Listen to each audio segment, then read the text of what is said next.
मेरे बेटे ने विलायती बहू लाकर मेरे सारे अरमानों पर पानी फेर दिया। ना तो वो अंग्रेजन हमारी भाषा जानती होगी और ना ही हमारे भारतीय संस्कार। वो तो कीड़े मकोड़े खाती होगी पक्का। हे प्रभु, कहीं वो मेरी रसोई में भी छिपकलियां और कुत्ते न पकाने बैठ जाए। दुर्गा, बस भी करो, कितना खून जलाओगी? इतने सालों बाद बेटा विदेश से आ रहा है, उसके सामने ऐसा मुंह बनाकर रहोगी तो उसे कितना बुरा लगेगा। हाँ हाँ, जैसे इंग्लैंड की महारानी आ रही हो। दुर्गा देवी मुंह बनाते हुए दहलीज पर कलश रखती हैं और विलायती बहू को देखकर बड़बड़ाते हुए कहती हैं, ये अंग्रेजन ही मिली थी इसे ब्याहने के लिए। हमारे पूर्वजों को कितने साल लग गए इन अंग्रेजों को खदेड़ने में, लेकिन ये आजकल के छोरे फिर से उनकी लड़कियों को ब्याह कर यहाँ वापस ले आ रहे हैं। अरे ये अंग्रेजन है, इसे कौन सा कुछ समझ आ रहा होगा। पैरी पौना मम्मी जी, पैरी पौना पापा जी। हैं? हिंदी? ठीक है, अब इस कलश को अपने पैर से गिराओ तब अंदर आओ, ये हमारे यहाँ का रिवाज है। अनजाने में ग्रेसी ने उस कलश को इतनी जोर से ठोकर मारी, सत्यानाश, अपशगुन कर दिया इस अंग्रेजन ने तो। खैर, अपशगुन तो तभी हो गया था जब ये कलमुही मेरे बेटे की जिंदगी में आई। बहू, ये साड़ी का पल्ला सिर पर करके जाना, बेकार में मोहल्ले वाली कहेंगी कि मैंने अपनी बहू को कुछ सिखाया नहीं। दुर्गा देवी जी, बहू तो आपकी विलायती है, पर संस्कार आपने इसे देसी बता दिए हैं। वैसे घर के काम वगैरह आते होंगे, वरना सुना है विलायत में तो डिब्बा बंद सामान खोलो और खा पी लो। नहीं आंटी, मैं खुद खाना बनाती हूँ, मैंने सब कुछ अपनी मम्मी से सीखा है। इस तरह ग्रेसी चुपचाप अपनी विलायती सास को खुश करने की कोशिश में लगी रहती। ये क्या बना रही हो बहू? माँ जी, टमाटो सूप बना रही हूँ, आप सबके लिए। ठंड भी बढ़ गई है, सूप सर्दियों में पीना सेहत के लिए फायदेमंद है। तभी मैं सोचूं मेरा अनुराग इतना कमजोर क्यों हो गया है। तो उसे बिना मिर्च मसाले और बिना देसी घी खिलाए ये उबले टमाटर पीने को दे देती होगी, तभी तो बिल्कुल पतला डंडी हो गया है मेरा अनुराग। सामने से हट, आज मैं अपने अनुराग को देसी घी डालकर आलू के पराठे खिलाऊंगी और थोड़े से देसी घी के आटा लड्डू बनाकर रख लेती हूँ, कुछ तो घी जाए मेरे बच्चे के शरीर में। दुर्गा, तुम शायद भूल रही हो, हमारे बेटा बहू डॉक्टर हैं, अपने शरीर की देखभाल उन्हें पता है किस तरह से करनी है। तुम कुछ ज्यादा ही सोच रही हो। अरे, बड़ा ही स्वादिष्ट बनाया है बहू, जीती रहो। माँ, बस और नहीं, मैं पहले ही 2 देसी घी में लिपटे पराठे खा चुका हूं। सच में आज मुझे पता चल गया बहू ने तुझे खिलाना पिलाना छोड़ दिया है, इसलिए तेरी भूख कम हो गई है। पहले तू मेरे हाथ के आलू के 6 पराठे खा जाता था, विलायती लड़की से शादी करके तू उसके जैसा ही बन गया है। तभी रसोई में सब्जियों को काट कूट कर पता नहीं क्या बना रही है। माँ जी, मैं सिजलर बना रही हूँ, ये खाने में बहुत टेस्टी होता है, आप एक बार खाकर तो देखो। माँ, मुझे सिजलर सलाद बहुत पसंद है, इसलिए ग्रेसी अक्सर मेरे लिए ये डिश बना देती है। अब तो मुझे पक्का यकीन हो गया कि मेरा बेटा भी विलायती बहू के साथ विलायती ही बनता जा रहा है। ग्रेसी, हम जब से आए हैं मैं देख रहा हूं कि माँ तुम्हें बात बात पर ताना देती रहती है। तुम्हें उनकी बात का बुरा तो नहीं लगता ना? नहीं अनुराग, मैंने तो उनकी बातों को कभी दिल पर लिया ही नहीं। अगर वो आपकी माँ है तो मेरी सासू माँ भी तो है, और एक ना एक दिन मैं जानती हूँ मैं उनके दिल में जगह बना ही लूंगी। तुम्हें अपनी वाइफ के रूप में पाकर मैं बहुत खुश हूं ग्रेसी। इसी तरह कुछ दिन बीत जाते हैं। एक शाम, कल सुबह ही निकलूंगी, शाम तक पहुंच जाऊंगी। रात का प्रोग्राम है मालती बहन के घर और गोद भराई का प्रोग्राम है, तो औरतों के बीच तुम लोग जाकर क्या करोगे? मैं ग्रेसी बहू को लेकर चली जाऊंगी, परिवार से मिलेगी, कुछ हमारे रीति रिवाज भी सीखेगी। माँ, तुमने ग्रेसी को ये क्या बना दिया है? इतनी भारी साड़ी और इतने गहने लाद दिए हैं। अरे तो खानदानी बहू है, सारी बिरादरी देखेगी तो क्या बोलेगी, सास ने कोई जेवर तक नहीं पहना रखा।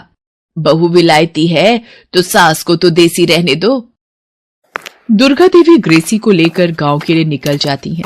गांव पहुंचकर, बहू गांव आ गया है, सिर को पूरा ढक लो।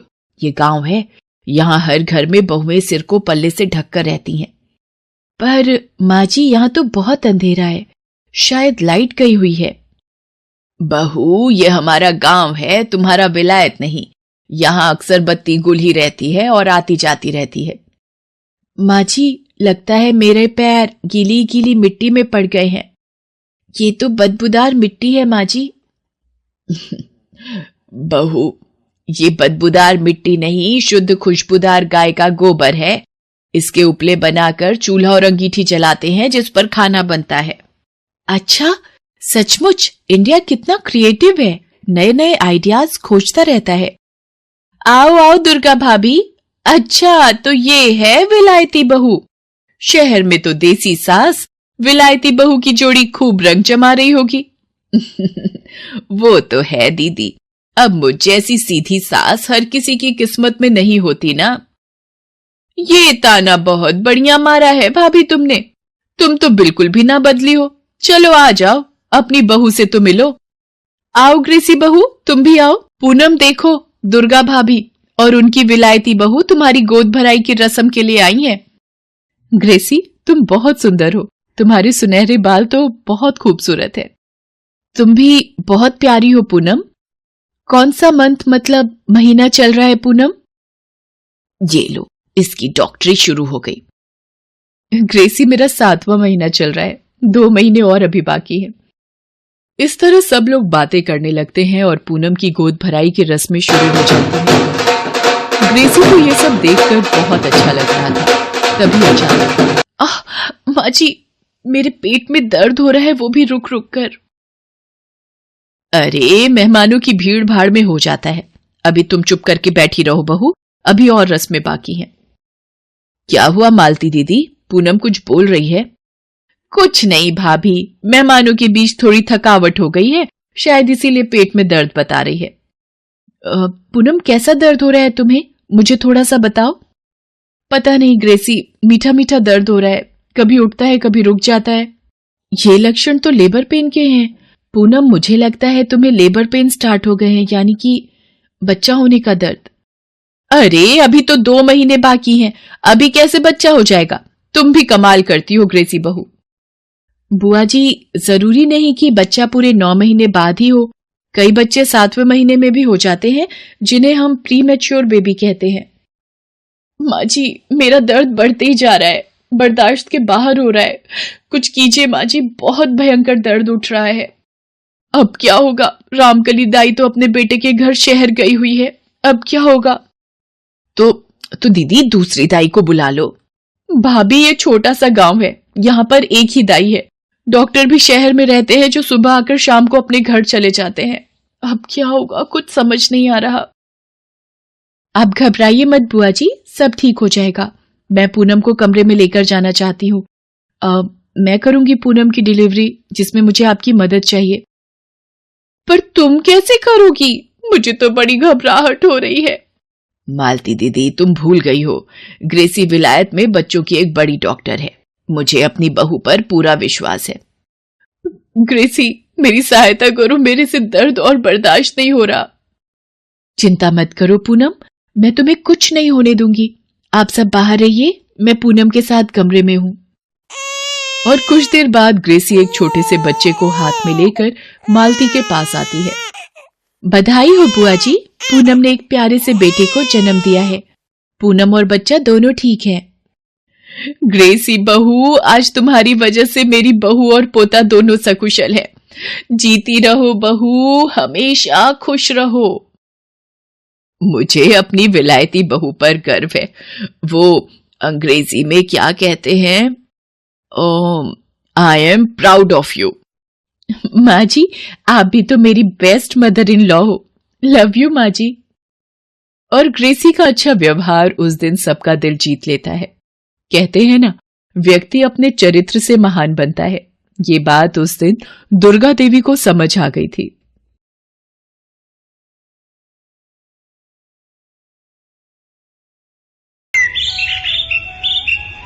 सुमित जब शिमला घूमने गया तो उसे वहाँ की पहाड़न लड़की रीना से प्यार हो गया। गांव की साधारण लड़की रीना को सुमित अपने साथ ब्याह कर शहर ले आया। उसके ससुराल में उसकी सास और उसका पति था। नई नवेली बहू रीना ने ससुराल में आते ही घर की सारी जिम्मेदारियां संभाल ली। ब्याह के बाद अपनी पहली रसोई में रीना ने सबके लिए हलवा बनाया, जिसे खाकर उसकी सास और पति ने उसकी खूब तारीफ की। वाह वाह बहू, क्या हलवा बनाया है। फिर दिन में उसने दाल चावल बनाए और अब बारी थी डिनर में सब्जी और रोटी बनाने की। रात को सब्जी बनाकर उसने आटा लगाया और घबराते हुए रोटी बेलने लगी। अरे रीना, ये क्या लूलपंती कर दी, ये रोटी भी गोल नहीं बनी। बचपन में माँ ने मुझसे कितना कहा था, बेटी गोल रोटी बनाना सीख ले, सीख ले, सीख ले, सीख ले बेटी, नहीं तो सास गालियां देंगी। तब माँ की सुन ली होती तो आज ये दिन न देखना पड़ता। यहाँ तो गोल छोड़कर हर शेप की रोटी बन रही है।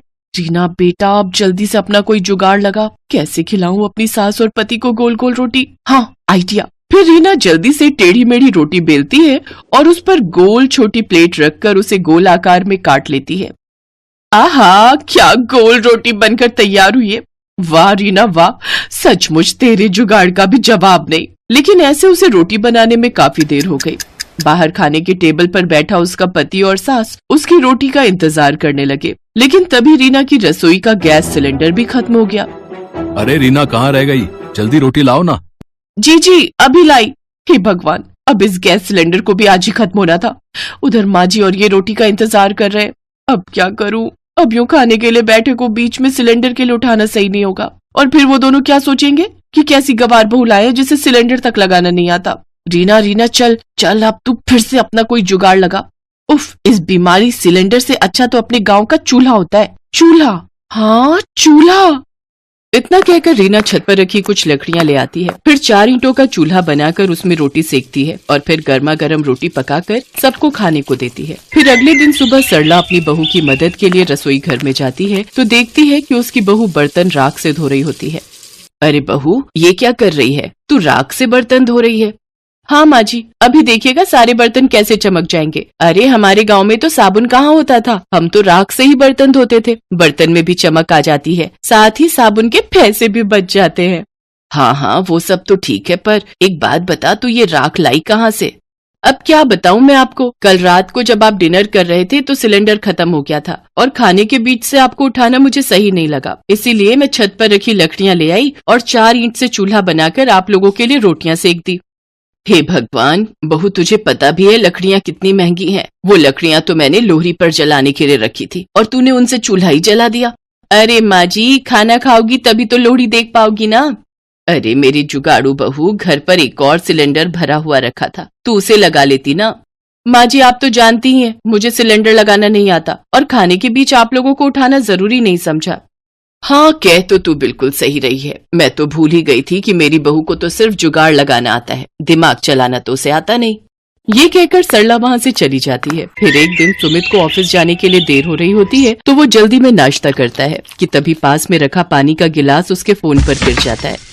ओह नो, ये क्या हो गया? क्या हुआ सुमित जी? मेरे फोन में पानी चला गया है और अब ये 1 हफ्ते के लिए बंद हो जाएगा। मेरी तो इम्पोर्टेंट मीटिंग्स थी, साथ ही मुझे अपने क्लाइंट्स को कॉल भी करना था। कुछ समझ में नहीं आ रहा है कि क्या करूं। आप चिंता मत कीजिए, मैं आपका फोन 1 दिन में ठीक कर दूंगी, तब तक आप मेरा फोन इस्तेमाल कर लीजिए। क्यों, तुम क्या 1 दिन में कोई जादू करने वाली हो क्या? अच्छा, मुझे देर हो रही है, तुम जल्दी अपना फोन दो, मैं उसमें अपनी सिम लगा लेता हूँ। सुमित के ऑफिस जाते ही रीना उसके फोन को आटे के कनस्तर में डाल देती है। अगले दिन रीना सुमित को उसका फोन देती है तो वो जैसे ही फोन ऑन करता है तो वो पहले की तरह ही काम करना शुरू कर देता है। अरे वाह रीना, अब तुमने कौन सा जुगाड़ लगाया इसे ठीक करने में? जी, आपके फोन में थोड़ा पानी चला गया था, इसलिए मैंने इसे सुखा दिया आटे के कनस्तर में डालकर।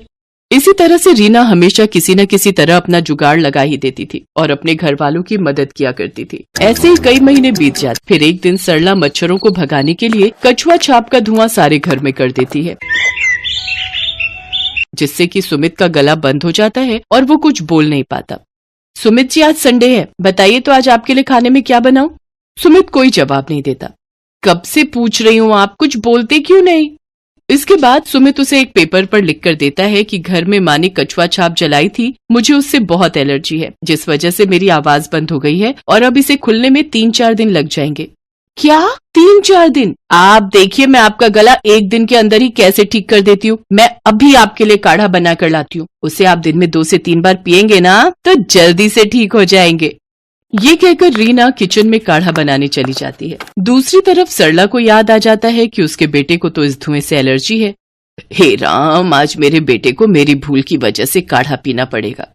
वो किचन में जाती है और रीना से कहती है, अरे बहू, ये तू क्या कर रही है? सुमित को जब तक डॉक्टर की दवाई दिलवा कर नहीं लाएंगे वो ठीक नहीं होगा। तुम्हारा ये काढ़ा किसी काम का नहीं है। माँ जी, ये काढ़ा बहुत ही कमाल की चीज है। आप बस मुझे 1 दिन का वक्त दो। अगर 1 दिन में इनकी आवाज वापस नहीं आती तो फिर हम इन्हें डॉक्टर के पास ले जाएंगे। सरला के लाख समझाने के बावजूद भी रीना उसकी एक नहीं सुनती और अपने पति को दिन में 2-3 बार काढ़ा बनाकर पिलाती है। अगली सुबह जब सुमित सोकर उठता है तो उसकी आवाज वापस आ चुकी होती है।